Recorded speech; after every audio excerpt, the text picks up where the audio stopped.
Have you ever watched your float just sit there? You've got the perfect spot, the perfect day, and absolutely nothing. Meanwhile, the guy 50 meters away is pulling fish after fish. I've been there. We've all been there. And I spent years blaming bad luck. But luck had nothing to do with it. After over 15 years of fishing, rivers, lakes, reservoirs, I started filming my sessions underwater. What I saw completely changed how I fish forever. Fish weren't ignoring my bait. They were actively swimming away from it. And the reason? It was me. My own preparation was pushing them out. Today I'm going to walk you through 5 mistakes that are silently killing your catch rate. Mistakes so common that almost every beginner and even many experienced anglers make them without knowing. Stay till the end because mistake number 5 shocked even me when I finally understood it. And yes, I'll give you the exact fixes for each mistake. Not vague advice. Real, actionable steps you can use on your very next fishing trip. Let's get into it. Mistake number 1, and this one hurts because it feels so logical, is using too much ground bait. I used to think more bait equals more fish. Throw in a whole bucket. Keep them fed, keep them close. That's completely wrong. And here's why. When you flood the swim with food, fish don't compete, they get comfortable. They graze slowly, picking up loose particles. They have zero reason to find your hook. You've essentially opened a buffet. Your hook bait is just one of 10,000 pieces of food on the bottom. Here's what I do now. I start with a small, compact ball the size of a tennis ball. Just enough to attract. Then I feed little and often. A small piece every 10 to 15 minutes. This creates competition. Fish start to rush. Rushing fish make mistakes. Mistakes mean bites. The rule I follow: your total ground bait for a session should fit inside one medium bowl. If you're bringing a full bucket, you're already overeating. Save the big quantities for matches where you need to hold 100 fish in one spot. For pleasure fishing, restraint is everything. Personal story. I once fished a small canal in England, beautiful place, known for roach. I fed heavily for the first hour. Nothing. Then I stopped feeding entirely. Within 20 minutes, roach were queuing up under my float. The swim had been clearing after my overfeeding. That silence was the fix. Quick hack. Mix your ground bait slightly drier than recommended. Dry mixes break down slower on the bottom, creating a longer-lasting attraction cloud without flooding the swim. Wet, heavy mixes sink in one lump and just sit there. Hard for fish to find your hook inside it. Mistake number 2. Using the wrong scent profile. This one is sneaky because we, as humans, often can't smell the problem. Fish live in a world defined by chemoreception. They can detect one drop of amino acid in an Olympic swimming pool of water. Your bait is speaking a chemical language, and most anglers are swearing at the fish without knowing it. The most common scent mistake? Using too much flavor, especially synthetic ones. I see people pour half a bottle of tutti frutti or strawberry flavoring into their mix. That concentrated chemical hit is not attractive. It's repellent. Think of it like walking into a room where someone has sprayed the entire bottle of perfume. You leave.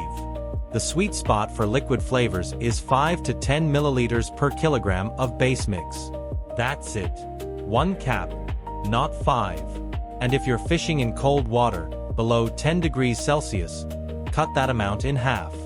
Fish metabolism slows in cold water and their sensitivity to strong smells increases dramatically. Natural scents outperform synthetic ones in clear water. Crushed hemp, liquidized worm, betaine powder, raw liver juice. These are smells fish encounter in nature. They trigger genuine feeding responses, not confusion. I switched to hemp-based mixes 3 years ago and my catch rate in clear water almost doubled. Here's a hack nobody talks about. Garlic. Not garlic powder from the supermarket. Fresh crushed garlic soaked in oil overnight, strained, and added at 2 to 3 ml per kilo. Carp, bream, and tench go absolutely crazy for it. It sounds ridiculous. It works better than most commercial attractors I've tested. One more thing on scent. Your hands. Sunscreen, insect repellent, petrol from your car, even coffee. All these transfer onto your bait and hook bait. Wash your hands with unscented soap before handling terminal tackle. Or rub them with lake mud before touching your rig. Old trick. Still the best one. Mistake 3. Color. This sounds like a minor thing. It is absolutely not. Color affects visibility, contrast against the bottom, and how the bait behaves in different light conditions. In clear, shallow water, bright yellow or white baits can spook fish. They look unnatural, wrong, alarming. Match the color to the bottom and the season. Autumn and winter. Dark browns, blacks, naturals. Spring and summer. You can go brighter, yellows, oranges. But always test. What works in a silty estate lake fails completely in a clear chalk stream. There's no universal answer, but there's always a logical one. My personal rule: when in doubt, go dark and go natural. A dark brown or black boilie on a dark silt bottom is almost invisible to us, but fish find it by scent first, then confirm visually. Dark natural colors rarely scare fish. Bright artificial colors sometimes work miracles, but they also fail catastrophically. Hack: dye your hook bait a shade darker than your free offerings. This sounds counterintuitive. You want the hook bait to stand out just slightly, so the fish finds it first in the pile. Not bright neon different.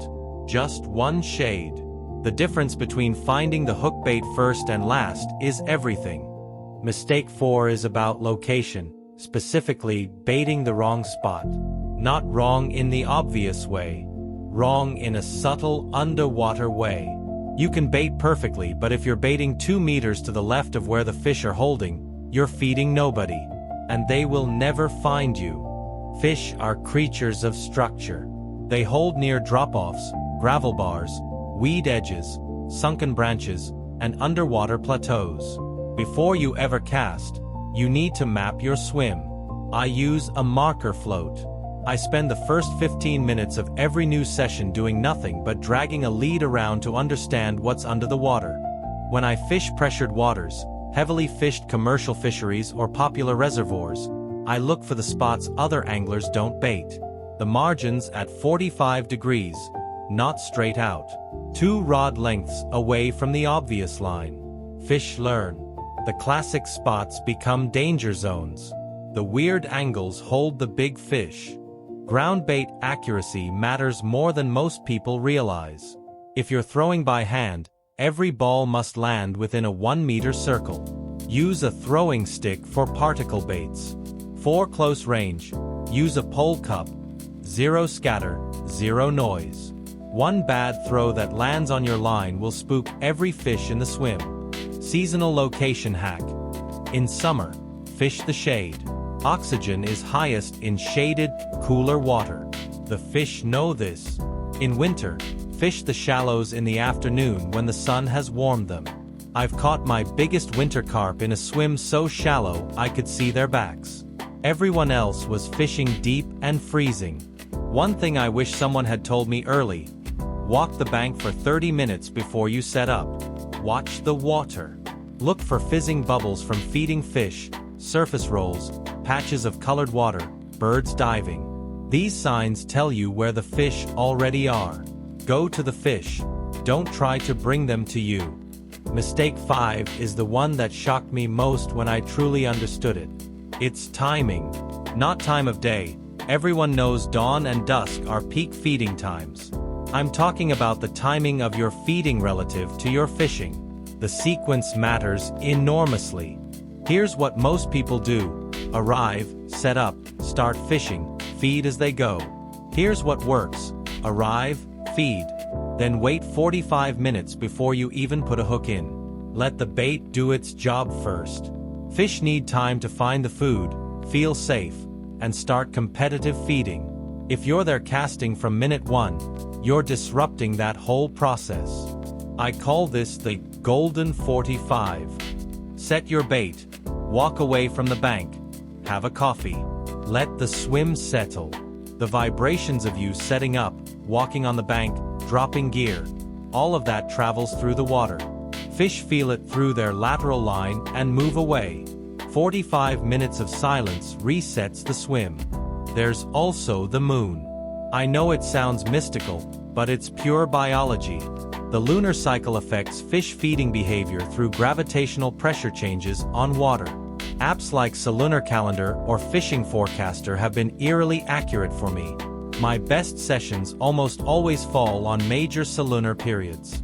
Another timing mistake: fishing too long in one spot without results. If you've had no indication in 90 minutes, something is wrong. Either location, bait, or presentation. Move. I made myself a rule: 90 minutes maximum in any one spot without at least a touch. The best day I ever had started by moving 5 times before noon. Weather timing is massive. The 2 hours before a cold front arrives are often the hottest fishing of the month. Fish seem to sense the pressure drop and go on a feeding frenzy before the system hits. I've had my biggest hauls in the dark clouds right before a storm. The moment the rain starts, they often switch off completely. Hack for hot summer days: fish the first 90 minutes of daylight and the last 90 minutes before dark. In peak summer, midday temperatures lower oxygen so severely in shallow water that fish physically cannot feed comfortably. They're not lazy or full. They're struggling to breathe. Fish the edges of the day every time. Alright, let's do a quick recap before we go into bonus tips. Mistake 1. Too much bait. Less is more. Mistake 2. Wrong or too strong scent.